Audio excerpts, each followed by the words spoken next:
Bon, d'abord, bonjour Ella. Moi, c'est Marim Jazouli. Je suis basée à Casablanca, au Maroc. Je suis danseuse chorégraphe et j'ai fondé un lieu il y a une dizaine d'années qui s'appelle l'Espace Darja, dans lequel, en tout cas, on avait fait un projet avec une petite équipe d'essayer de pallier un certain manque qui pouvait exister au niveau de la danse à Casa, en particulier au Maroc en général, mais en tout cas, on avait axé plutôt nos actions et notre envie de faire des choses sur la ville et dans la ville de Casablanca. Donc, c'était un lieu de résidence qui recevait des artistes chorégraphes d'un peu partout que j'ai pu rencontrer tout au long de mon parcours. Et puis par la suite, ça s'est un petit peu propagé comme ça de bouche à oreille et les gens ont eu envie de venir travailler au Maroc au fil des rencontres. Voilà, c'est des liens qui se sont tissés, des gens qui ont voulu participer à cette dynamique. Donc, c'était un lieu de résidence où les gens venaient en création, en général au début de leur processus. Et du coup, on avait très envie d'inscrire cet espace dans un esprit d'expérimentation. Donc, vraiment, c'était le démarrage des projets qui nous intéressait beaucoup. C'était aussi un lieu où on a développé un projet de transmission avec des jeunes danseurs. Donc, tous les chorégraphes, en tout cas la majorité des chorégraphes qui venaient participer par des semaines d'ateliers, de workshops avec des jeunes danseurs marocains. Et on essayait de porter ou de participer à un projet participatif avec d'autres associations, avec d'autres artistes tous les ans sur une moyenne environ d'une année dans un quartier de Casablanca un peu excentré et d'imaginer un projet participatif avec les habitants de ces quartiers dans lesquels on intervenait autour d'une proposition toujours artistique, pédagogique. Voilà, on a mené un peu tous ces projets-là de front pendant une dizaine d'années. Et là, depuis 2 ans, le lieu est fermé pour diverses raisons, principalement économiques, mais pas que, très sincèrement, pour être tout à fait honnête, pas que. Il y a eu une envie aussi de ma part de freiner ou en tout cas de ralentir les choses pour faire un certain bilan et comprendre un peu comment peut-être mieux inscrire une dynamique au niveau de Casablanca et ne pas être dans un éternel recommencement de certaines choses. Voilà, brièvement, hein. Si, Marie, super. Donc moi, je suis Ella Fatoumi. Je suis chorégraphe, danseuse et directrice avec Éric Lamoureux du Centre chorégraphique national de Bourgogne-Franche-Comté à Belfort que nous avons renommé fort heureusement Via Danse. Et donc Via Danse, c'est un projet qui vise à être un lieu de brassage, un lieu qui accueille des artistes et des artistes principalement qui viennent des Suds, parce que le projet Via Danse, c'est un projet international. Donc il y a un tropisme avec les pays de l'autre côté de la Méditerranée, au sens large, ça peut être le grand continent africain.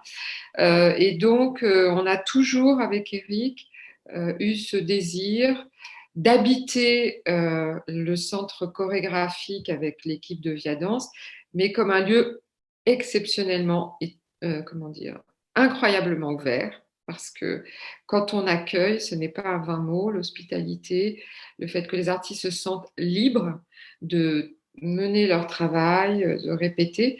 Et donc le CCN, c'est autant le lieu de la compagnie Fatou Amoureux que celui des artistes, et ils sont fort nombreux, que nous invitons et qui viennent habiter poétiquement, politiquement, cet incroyable outil qu'est Via Danse. On a cet échange, Meriem, c'est parce que c'est dans le cadre d'un temps fort, d'un festival que nous poursuivons un peu autrement parce qu'on s'est connus du temps où on faisait le festival Danse d'ailleurs au CCN de Caen.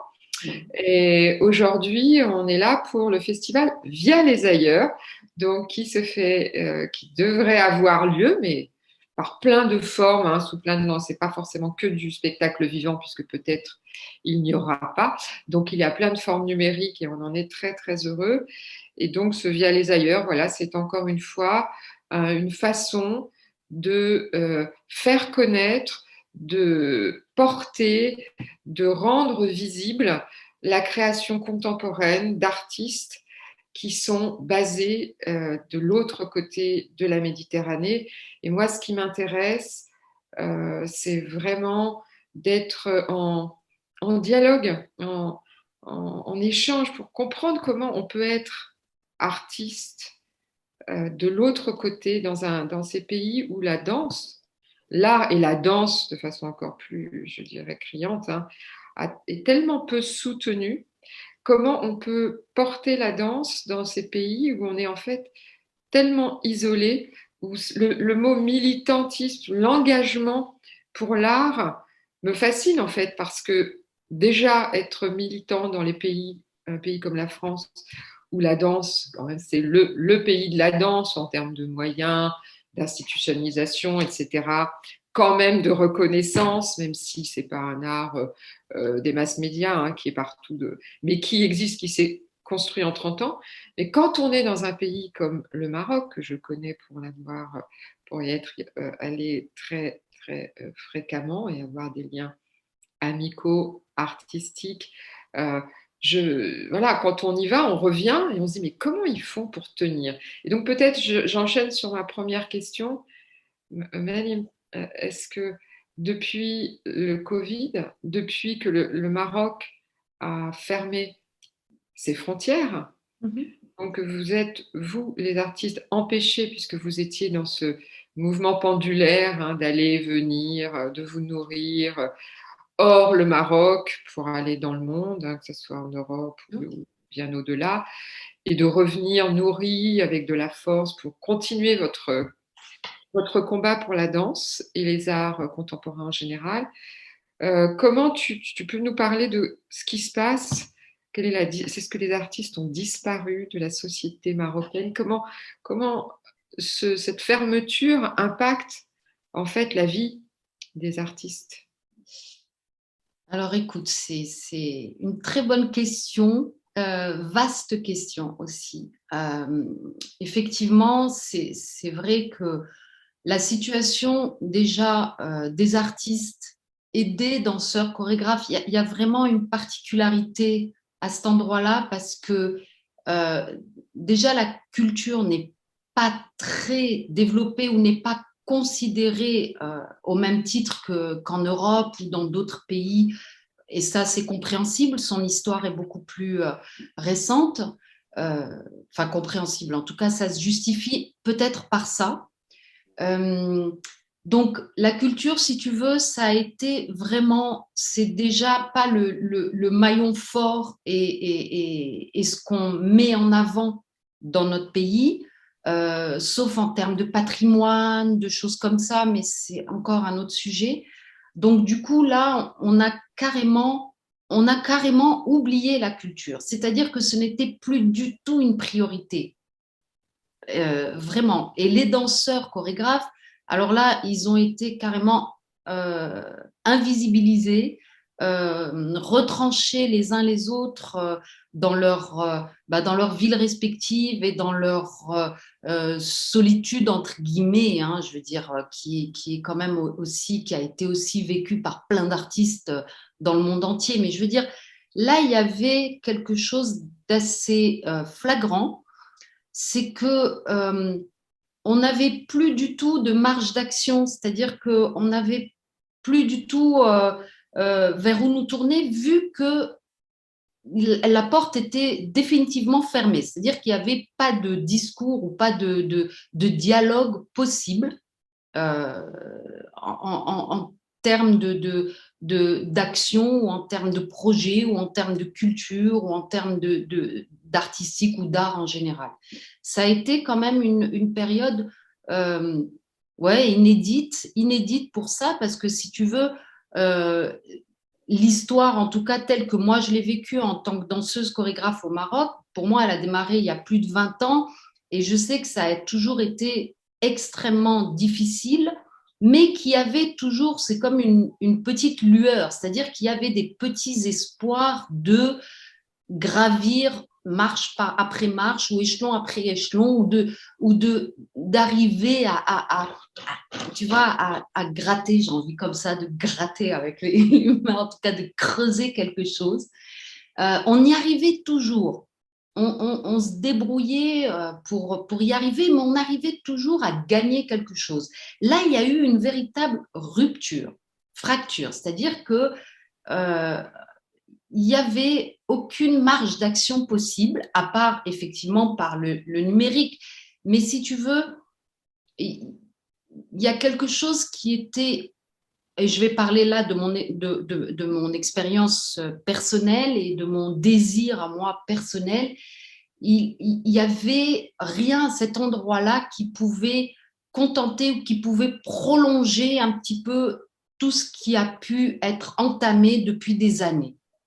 Donc ça a été, oui, c'était extrêmement frustrant à cet endroit-là parce qu'on se sentait isolé, parce que malgré tout, moi je me suis rendu compte, ça a été un moment de grand ralentissement que j'avais quand même entamé un peu avant, parce que j'avais effectivement envie de m'orienter peut-être vers un autre mouvement qui n'était pas simplement le mouvement physique, tu vois, et cette dynamique-là.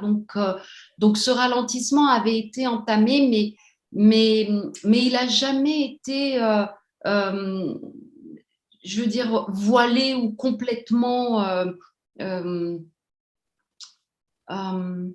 comment dire, oui, voilé ou sans perspective aucune, tu vois. C'était une sorte de mise en distance comme ça, à distance, ou de recul pour mettre en branle une autre dynamique.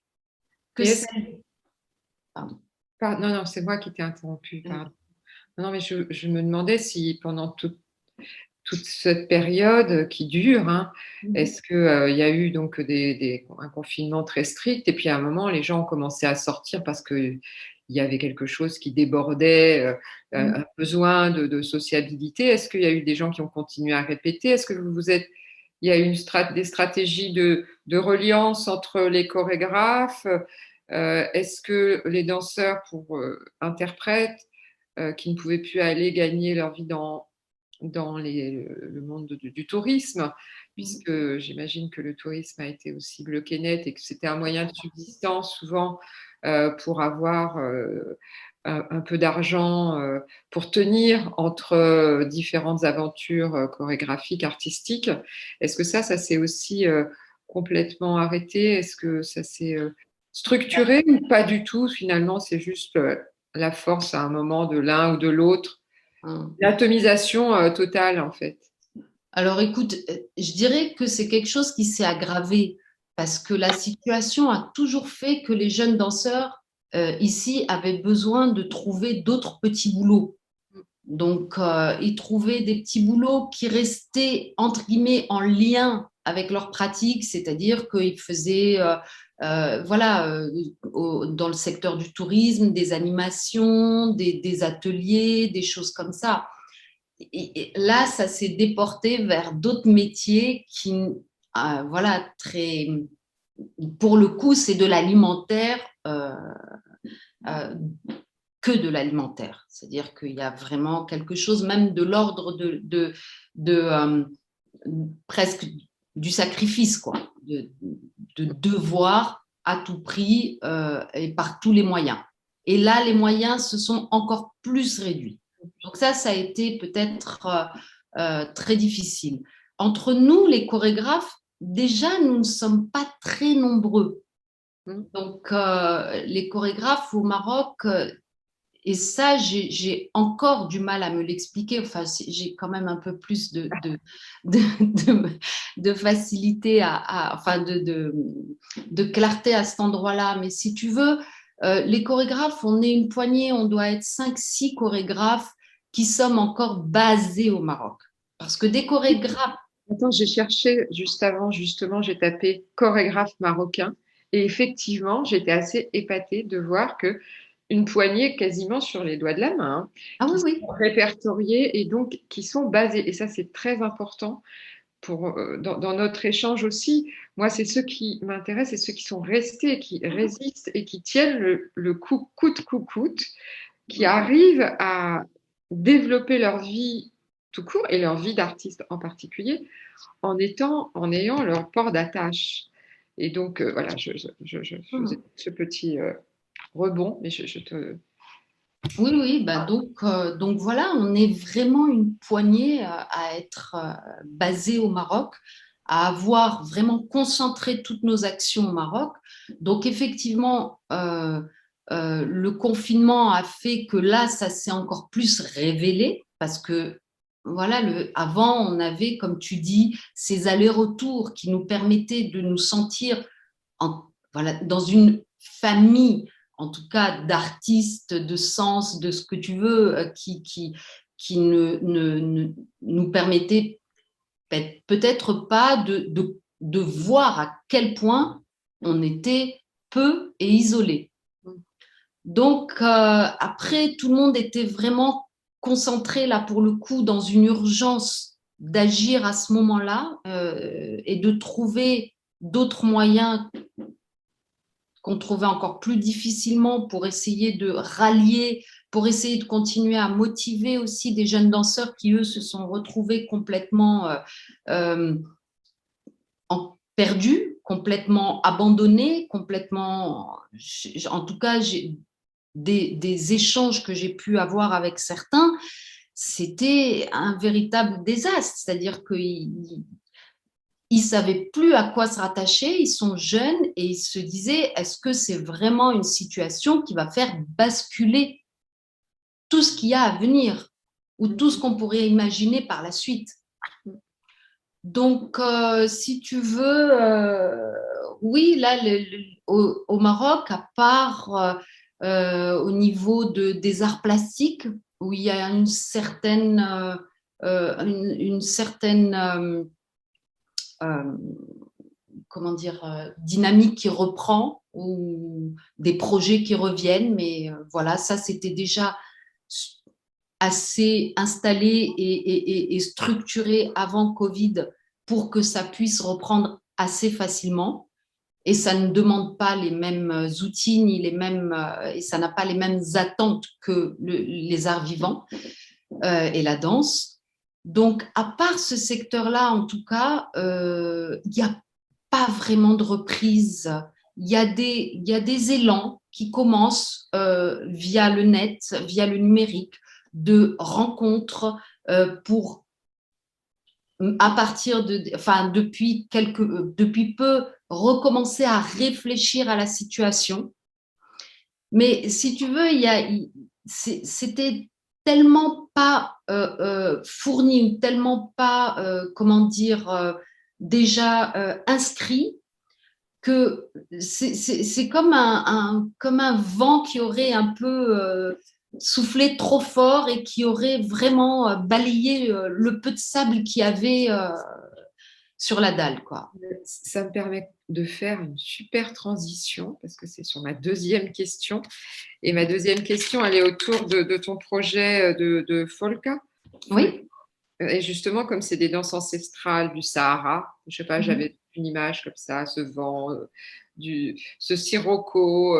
Et j'avais envie que tu me racontes, en fait, dans ta démarche d'artiste, chorégraphe, créatrice, ce rapport que tu entretiens avec ce qui fait de notre côté, de l'autre côté, le folklore, le cliché, et Mhm. toi, ce que tu nommerais comme quelque chose d'ancestral à partir de pratiques qui t'ont intéressé et sur lesquelles tu as basé ta recherche.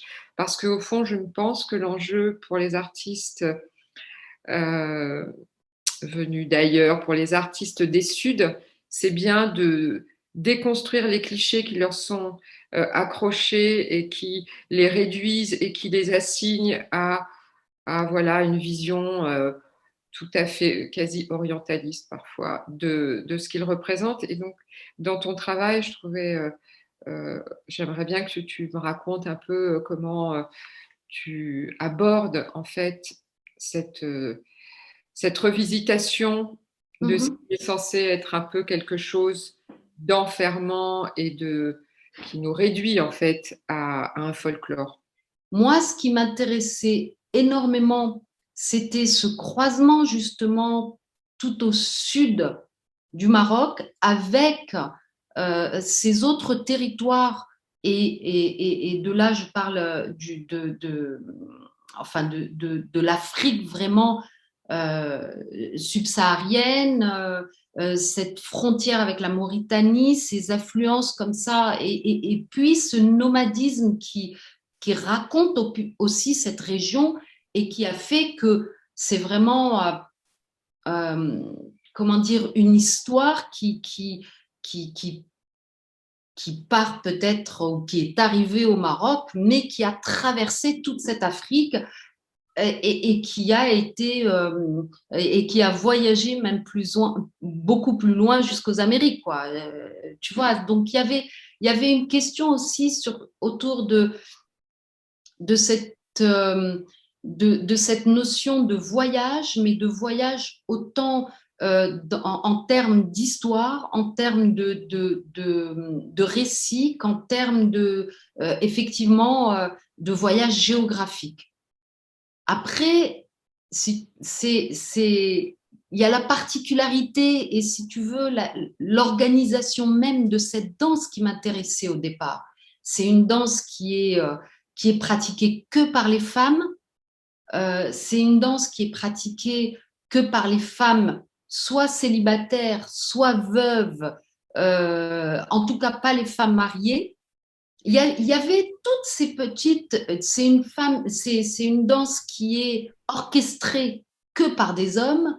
Ça Il y avait s'appelle la la guedra. guedra. Voilà, pour la Et note. puis, oui, bien sûr. Merci, Ella, de me rappeler certaines. Non, non, mais voilà, c'est intéressant. Oui, oui, oui. Et si tu veux, il y a quelque chose de l'ordre du rituel, mais il y a aussi quelque chose de l'ordre de l'écriture.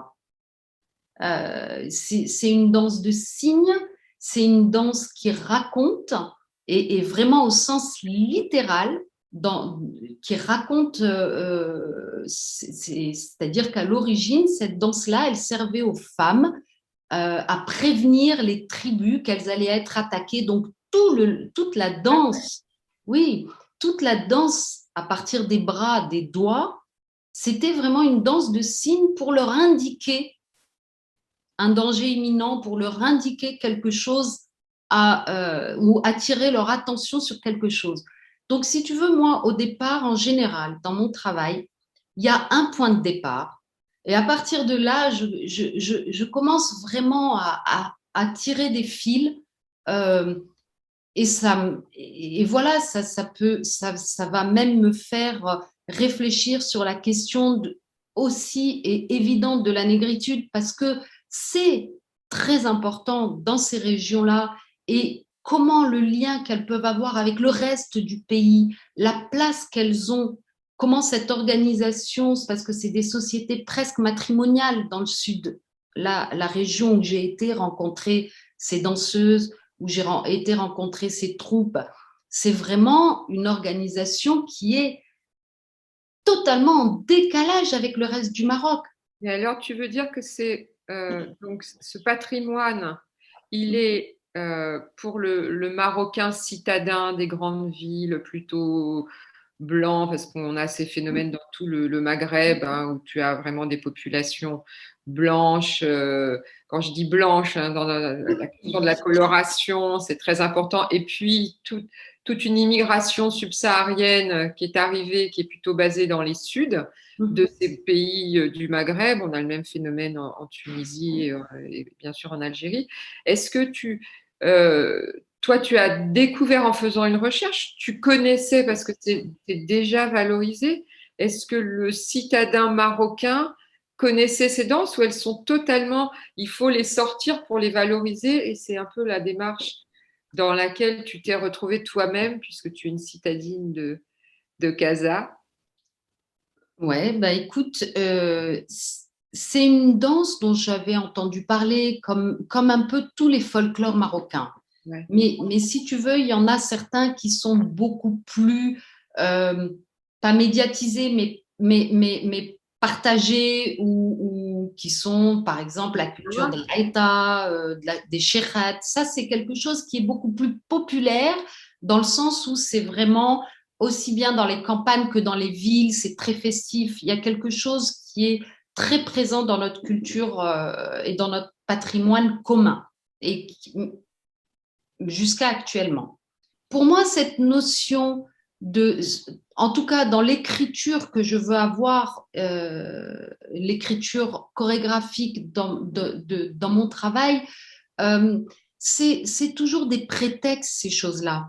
Ça, après, l'écriture, elle part de là, mais vraiment, elle va alimenter ou elle va s'alimenter de plein d'autres questions.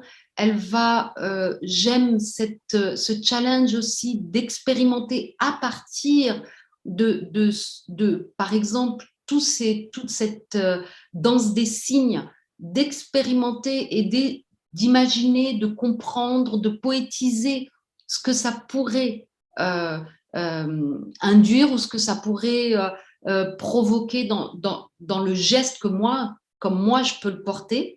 Ça a aussi révélé autre chose. Par exemple, cette danseuse et cette chanteuse de Gdra que j'ai été rencontrer, qui s'appelle Slam et dont la troupe s'appelle Mint Aisheta et qui est une femme assez incroyable. On a le même âge, enfin, on a la cinquantaine et pour elle, tu vois, ça a soulevé aussi cette question-là autrement, parce qu'elle était déjà évidente, mais pour elle, euh, comment je pouvais encore à mon âge continuer à danser. Donc ce rapport-là aussi Je est apparu à ce moment-là et ça a aussi enrichi ou en tout cas nourri aussi d'autres questionnements autour de cette figure que moi je peux inventer au cœur de ma pièce. Tu te souviens, et là on a fait un premier entretien un peu plus, même beaucoup moins officiel, on va dire, et formelle. formel, voilà, et où on s'est pas mal raconté de choses et j'avais déjà émis mon souhait de vouloir discuter avec toi un peu autour de votre dernier projet. Qu'est-ce qui vous a poussé à constituer une telle équipe? Rien ne nous pousse, c'est nous qui tirons. Je veux dire par là. Waouh! Ah non, excuse-moi, là je ne pouvais pas m'empêcher de...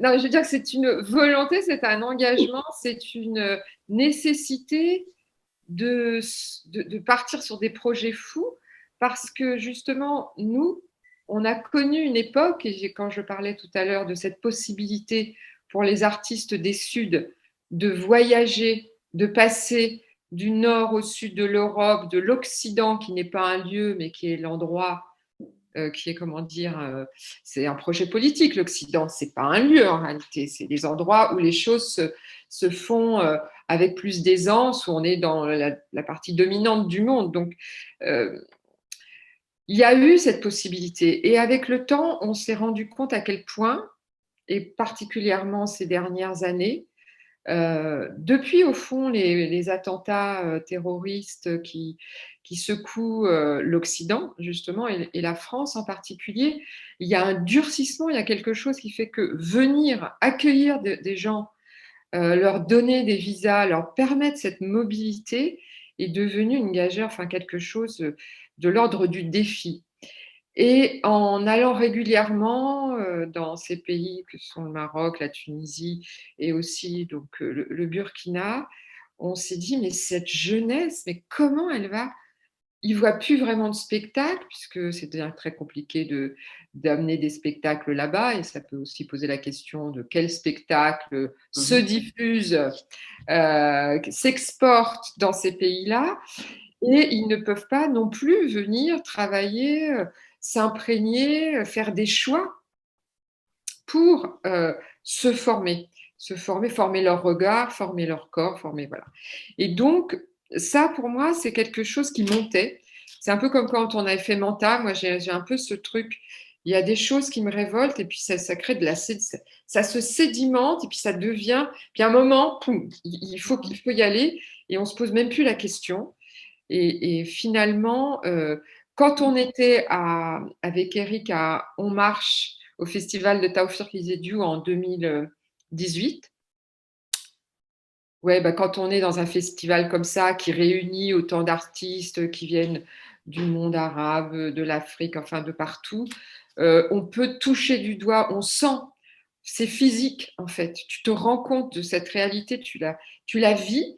Et à l'issue de ce festival, on est rentré avec Eric, on s'est dit, il faut vraiment qu'on arrive à faire quelque chose, à réunir tous ces artistes qui, même dans le continent même africain, ne peuvent pas tant se déplacer, ça a un coût, c'est très difficile, c'est vraiment à chaque fois des défis. Voilà, c'est du challenge permanent.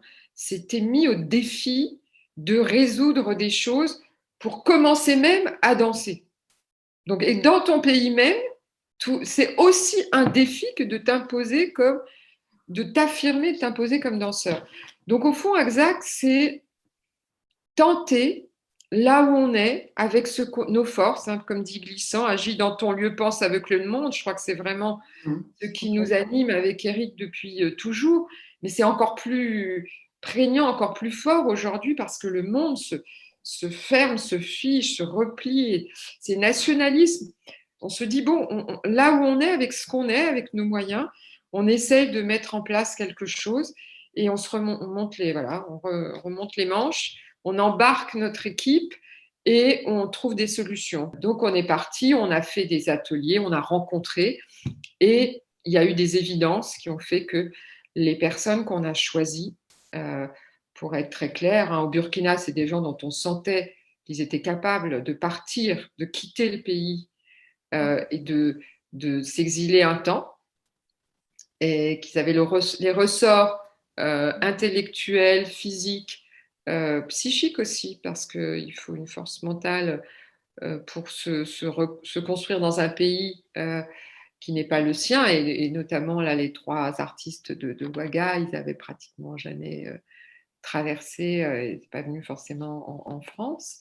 La Tunisie, bah, c'est des artistes qu'on suivait depuis longtemps. Enfin, tous les danseurs sont vraiment des danseurs professionnels, hein. On n'a pas fait appel à de jeunes danseurs qui étaient au début de leurs histoires. C'est des gens qui s'étaient déjà positionnés, qui avaient positionné leur vie pour la danse, par la danse.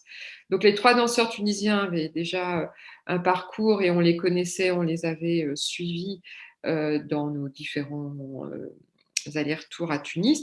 Et puis au Maroc, de la même façon, à Marrakech, de la même façon, c'est des jeunes artistes qui travaillaient beaucoup avec Taoufir Izediou. Et donc notre lien avec Taoufir a fait qu'on les a vus un peu évoluer, grandir, mûrir. Et on a dit, on leur a proposé, on en a parlé avec Taoufir, on a dit est-ce que tu penses, enfin, voilà, c'est toute une construction et c'est tout un travail aussi de complicité avec les pairs.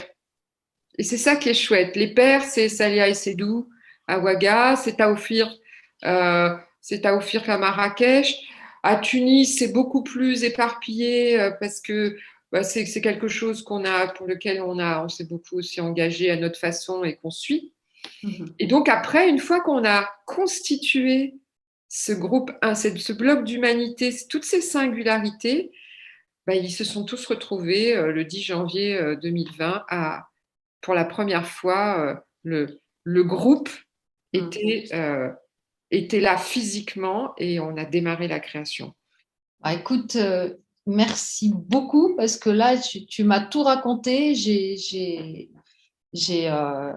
le paysage et le panorama général. Et ça, en fait, les questions que j'avais envie de te poser, tu y as, oui, pratiquement répondu parce que j'avais envie de savoir si ça a précisé chez vous un travail artistique et politique, cette aventure-là. Est-ce que ça l'a dans la lignée? Je vous connais aussi depuis des années, donc je sais bien que c'est quelque chose qui vous a toujours motivé de pouvoir ces connexions, ces liens avec le Sud et avec des artistes du Sud. Mais est-ce que ça, en particulier à Kazakh, a participé à vraiment préciser cet endroit-là de ce désir, de cette recherche de faire monde, entre guillemets? Oui, c'est ça. Faire monde, c'est la grande ambition qu'on a toujours eue avec Eric. Et là, en fait, après des années, et aussi le fait d'avoir un lieu, parce que quand on a un lieu, on est toujours plus fort que quand. Tu parlais de nomadisme tout à l'heure. On peut avoir un lieu et être nomade. Hein. Un lieu, c'est pas quelque chose pour moi qui fige ou qui t'enrace. Enfin, c'est un point à partir duquel tu peux mieux partir parce que tu sais que tu vas pouvoir revenir aussi. Enfin bon, bref, cette notion du lieu pour être ouvert, c'est pour moi quelque chose avec le temps qu'on peut de mieux en mieux en fait mettre en œuvre. Parce que avec Eric, on est une équipe, enfin, on n'est pas seul.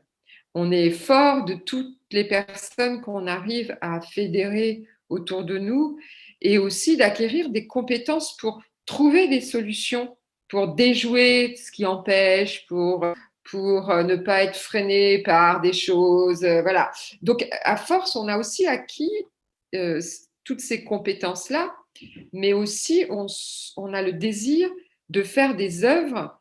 La définition de la création ne se réduit pas du studio pour moi. La création, elle excède largement l'endroit de l'œuvre, qui est donc l'objet. Alors certains, on pourrait presque dire les produits voilà, qui se déplacent et qui se diffusent. C'est faire œuvre de façon beaucoup plus large, beaucoup plus inclusive, beaucoup plus dans cette idée de partage, et on fait œuvre de plein de façons différentes. Et c'est toutes ces façons de faire œuvre qui, pour moi, aujourd'hui, donnent du sens à ma démarche d'artiste, en fait. Je ne suis pas une artiste qui va dans un studio, fait un cours, mais démarre une création et puis le quitte.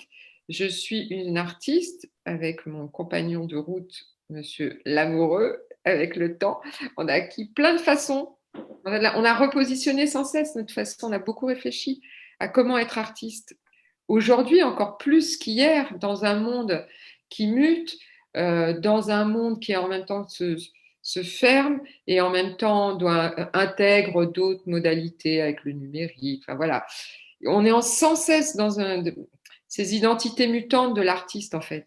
C'est-à-dire que l'artiste, il est sans cesse en train de se transformer. Il y a une nécessité de ça parce que si on n'est pas dans cette dynamique de remettre en question les propres contours de ce qui nous définit, alors il y a la sclérose, l'amertume, le repli, l'enfermement. Et je pense que le plaisir de maturer, de vieillir, de prendre des années, et c'est d'aller vers cette transmission qui était au point de départ de notre conversation quand tu définissais ce que tu as fait dans l'espace d'Arja et cette motivation, et c'est ça aussi qui m'intéresse beaucoup dans ta démarche, c'est que cette transmission vers de nouvelles générations, quand toi, tu as eu la chance d'avoir une vie, d'avoir construit ta vie d'artiste, de t'être construit en tant qu'artiste dans des périodes qui, au moment où tu es jeune, te paraissent toujours vachement dures, vachement, voilà. Mais après, quand le temps passe, tu dis, waouh, tu te retournes un peu. C'est pas trop mon plaisir, hein, j'aime pas trop les rétroviseurs, mais disons que quand même, de temps en temps, c'est intéressant de voir le trajet, le parcours. Tu te dis, waouh, c'est tellement plus dur maintenant, quoi. Il faut qu'on arrive à soutenir, à aider cette jeunesse qui va trouver aussi ses propres solutions. Mais disons que les accompagner, transmettre des choses et après, ça leur appartient. Ils feront leur avenir, ils feront leur. Voilà, c'est un peu tout ça qu'on aime à faire et que ce Haxac, en fait, met en évidence. Mais c'est toute cette complexité, c'est créer des constellations ouvertes Tu vois, à partir d'une œuvre, c'est comment travailler à la construction d'une façon d'être artiste autrement aujourd'hui. Magnifique, merci beaucoup. En tout cas, Mariam, ce qui est certain, c'est que ce portrait croisé 1 va donner lieu à d'autres portraits croisés, même s'ils ne sont pas enregistrés, ce n'est pas le problème, c'est qu'on a beaucoup de choses à se dire dans cette démarche commune d'être des femmes arabes, danseuses, chorégraphes, avec des décades voilà, d'activités, avec un vrai parcours. Et donc, la question, c'est comment continuer déjà notre propre parcours d'artiste et comment le tramer, le conjuguer, le tresser avec cet engagement qui est réciproque et en tout cas qui nous met en commun, qui est de travailler avec cette jeunesse. Merci beaucoup. Merci À Ella. très bientôt en tout cas. À très vite. On n'a pas fini. À très vite.